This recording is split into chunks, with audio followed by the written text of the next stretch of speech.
हरे कृष्णा। आज हम चर्चा करेंगे गीता के 12वें अध्याय की। गीता के 11वें अध्याय में हमने भगवान के विराट रूप के बारे में जाना। हमने समझा कि भगवान का विराट रूप कैसा है।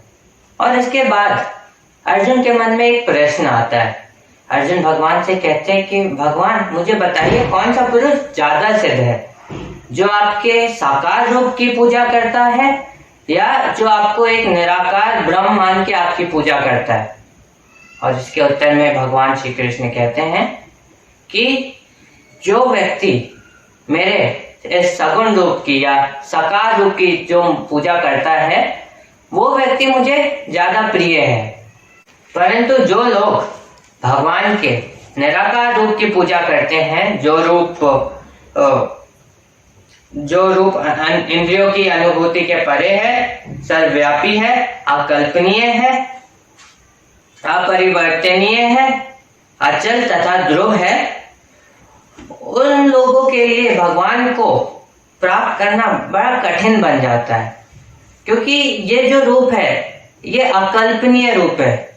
हम बस पूजा कर रहे हैं, हमें पता नहीं है किसकी पूजा कर रहे हैं। हम मान रहे हैं कि निराकार ब्रह्म की पूजा कर रहे हैं। तो इसको हम एक उदाहरण से समझते हैं। मान लीजिए हमें एक पत्र भेजना है, लेटर पोस्ट करना है, तो हम कहाँ जाएंगे? डाक पेटी जो लेटर बॉक्स है उसमें डालेंगे। तो हम कौन से लेटर बॉक्स में डालेंगे? वो लेटर बॉक्स जो एक पोस्ट ऑफिस के पास हो, जहाँ से हम देखते हैं कि हर दिन डाकिया आके उससे पत्र लेके जाता हो, या फिर कोई ऐसा लेटर बॉक्स कि जो किसी सुनसान जगह पे हो, वहां पे कोई आता जाता ना हो। हम किस में डालेंगे? जो लेटर बॉक्स पोस्ट ऑफिस के पास है, क्योंकि हमें पता है कि अगर हम इधर अपना पत्र डालेंगे, लेटर डालेंगे, तो डाकिया आके लेके जाएगा। परंतु जो लेटर बॉक्स सुनसान जगह में है, उधर इस बात की गारंटी नहीं है कि कोई उसको लेके जाएगा कि नहीं जाएगा। वो जा भी सकता है, नहीं भी जा सकता। ऐसे ही भगवान बताते हैं जो लोग भगवान के साकार रूप की पूजा करते हैं उनकी पूजा प्रार्थना भगवान तक सीधा सीधा जाती है। परंतु जो भगवान को अकल्पनीय मानते हैं, निराकार रूप की पूजा करते हैं, वो भगवान तक पहुंच भी सकते हैं, नहीं भी पहुंच सकते। इसीलिए भगवान इस पृथ्वी पे आके अपना रूप दिखाते हैं, हमें सही डायरेक्शन में गाइड करते हैं, जिससे हम भगवान के साकार रूप की पूजा कर सकें। के बाद भगवान कहते हैं कि जो व्यक्ति निरंतर मेरी पूजा करता है, अपना ध्यान मुझ में लगाता है, उसका मैं उद्धार करता हूँ। इस जीवन मरण के चक्र से मैं उसको मोक्ष दिलवाता हूँ, वो मेरे धाम में मुझे प्राप्त हो जाता है। और भगवान कहते हैं कि अर्जुन, तुम अपना मन मुझ में लगाओ, युद्ध करते समय तुम अपना मन मुझ में लगाओ। और उसके बाद भगवान कहते हैं कि अगर तुम अपना मन मुझ में नहीं लगा रहे तो क्या क्या कर सकते हैं। फिर भगवान बताते हैं अर्जुन को कि वो क्या क्या कर सकते हैं। कि हे अर्जुन, यदि तुम अपना मन को मुझ में स्थिर नहीं कर पा रहे हो, मुझ में नहीं लगा पा रहे हो, तो तुम भक्ति योग को के विधि विधानों का पालन करो। जो हमने जाना था योग के बारे में, भक्ति योग के बारे में, मेडिटेशन के बारे में, उनका पालन करो और इस प्रकार से तुम मुझे प्राप्त हो जाओगे। लेकिन अगर तुम ये भी नहीं कर पा रहे हो, तुम अभी मेडिटेशन भी नहीं कर पा रहे हो, तुम अपना मन मुझ में स्थिर नहीं कर पा रहे हो, तो फिर क्या करें? फिर उसके लिए भगवान और उपाय बताते हैं। भगवान कहते हैं कि तुम अगर ये भी नहीं कर सकते तो तुम जो अपना कार्य कर रहे हो, सारे कार्य वो मुझे समर्पित करके कर दो। तुम अगर अपने सारे कार्य मुझ में समर्पित कर दोगे, फिर भी तुम मुझे को ही प्राप्त होगे। तो भगवान बताते हैं कि कैसे किस तरह से हम भगवान की भक्ति कर सकते हैं। और भगवान बताते हैं कि अगर तुम मेरे लिए भी काम नहीं कर पा रहे हो, तुम अपना कर्म मुझे समर्पित नहीं कर पा रहे हो, तो बस तुम कर्म करो, फल का त्याग कर दो, फल की इच्छा मत रखो, बस अपना कर्म करो। और अगर तुम अपना कर्म भी नहीं कर पा रहे हो तो फिर ज्ञान के तरफ जाओ, ज्ञान का में अनुशील हो।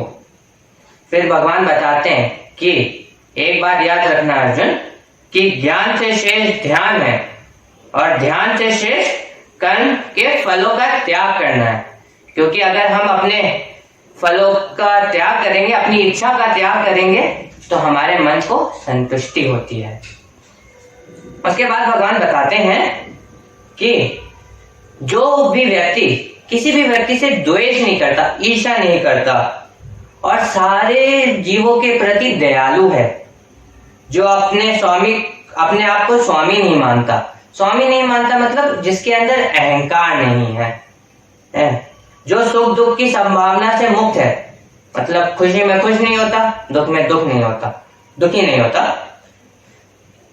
और हमेशा अपना मन मुझ में स्थिर रखता है, मेरी पूजा करता रहता है, वैसा मनुष्य मुझे बहुत प्रिय है। और इसके बाद भगवान कहते हैं कि एक ऐसा भक्त जो कार्यकलापों पर आश्रित नहीं है और जो शुद्ध है, दक्ष है, चिंता रहित है, समस्त कष्टों से रहित है और जो किसी भी फल के लिए काम नहीं करता, वो काम भगवान को समर्पित करके करता है। कर्म इसलिए करता है क्योंकि वो उसका धर्म है। फल की इच्छा के लिए जो कार्य नहीं करता, वैसा भक्त मुझे अत्यंत प्रिय है। और जो ना कभी हर्षित होता हो, जो ना शोक करता हो, जो ना पछताता हो, ना इच्छा करता हो, तथा जो शुभ तथा अशुभ दोनों प्रकार की वस्तुओं में का परित्याग कर देता है। ना हमें ज्यादा खुशी चाहिए, ना हमें दुख चाहिए, सब कुछ त्याग देता है, सारे इंद्रियों को वश में कर लेता है। ऐसा भक्त भी भगवान को अत्यंत प्रिय है। भगवान कहते हैं जो मित्रों और तथा शत्रुओं के लिए समान हो।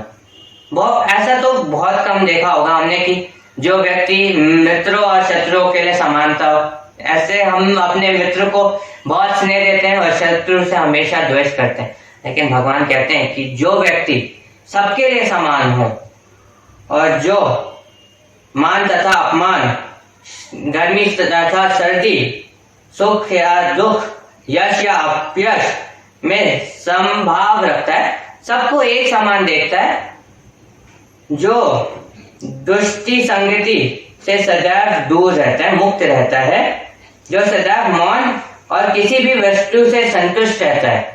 हमें कुछ मिल रहा है, हम खुश हैं, कुछ नहीं मिल रहा है, हम खुश हैं। अगर हमें कार चाहिए, अगर हमने बड़ी कार ले ली, हमें ज्यादा खुशी नहीं होनी चाहिए, बस भगवान का दिया हुआ है, जो है कार भगवान ने दी है। और अगर हमें छोटी कार भी मिल गई, उसमें हमें दुख भी नहीं होना चाहिए, संतुष्ट रहना चाहिए। जब हम अपने आप को संतुष्ट कर लेंगे, हमारा मन एक बार जब सेटिस्फाई हो जाएगा, तो फिर हम अपनी इंद्रियों को ज्यादा बेहतर तरीके से नियंत्रण में कर पाएंगे। जैसे हमारा मन चंचल रहता है, अरे मुझे ये भी चाहिए, मुझे वो भी चाहिए। जैसे बचपन में बच्चे जिद करते, मम्मी मुझे ये खिलौना दे दो, मम्मी मुझे वो खिलौना दे दो। एक बार खिलौना मिल गया, खिलौना अगर अच्छा नहीं लगा, तो फिर हमारा मन कभी नहीं कहता कि मुझे और खिलौने, ऐसा खिलौना चाहिए, वैसा खिलौना चाहिए। मन नियंत्रण में आ जाता है। तो भगवान कहते हैं कि हमें जो भी मिल रहा है उसमें संतुष्ट रहना चाहिए। और जो भी पुरुष ये सारी चीजें करता है, सबको समान भाव से देखता है, सारे अवसर में समानता से रहता है, संतुष्ट रहता है और मेरी ज्यादा भक्ति करता है, घर परिवार की चिंता कम करता है, इस पूरे ब्रह्मांड के मोह माया से मुक्त है, ऐसा भक्त मुझे अत्यंत प्रिय है। और भगवान कहते हैं जो इस भक्ति में अमर पद का अनुसरण करते हैं और जो मुझे ही अपना चरम लक्ष्य बनाकर श्रद्धा सहित मेरी पूजा करते हैं, मेरी भक्ति करते हैं, वो लोग मुझे अत्यंत प्रिय हैं। तो गीता के 12वें अध्याय से हमें पता चलता है कि हम भगवान की भक्ति किस किस प्रकार से कर सकते हैं। जैसे अर्जुन ने प्रश्न पूछा था कि आपको कौन से लोग प्रिय हैं, जो आपके सगुण रूप की पूजा करते हैं या जो आपके निराकार रूप की पूजा करते हैं। इस प्रश्न का उत्तर भगवान ने बहुत स्पष्टता से दिया है कि वो लोग जो मेरे सगुण रूप की पूजा करते हैं वो मुझे बहुत प्रिय हैं। और पूजा कैसे कैसे कर सकते हैं? हम ध्यान से कर सकते हैं, कर्म से कर सकते हैं, ज्ञान से कर सकते हैं, योग से कर सकते हैं। इस प्रकार से भक्ति करने से हम शीघ्र ही भगवान की भक्ति को प्राप्त करेंगे। और इसी के साथ गीता का 12वां अध्याय समाप्त हुआ। हरे कृष्णा।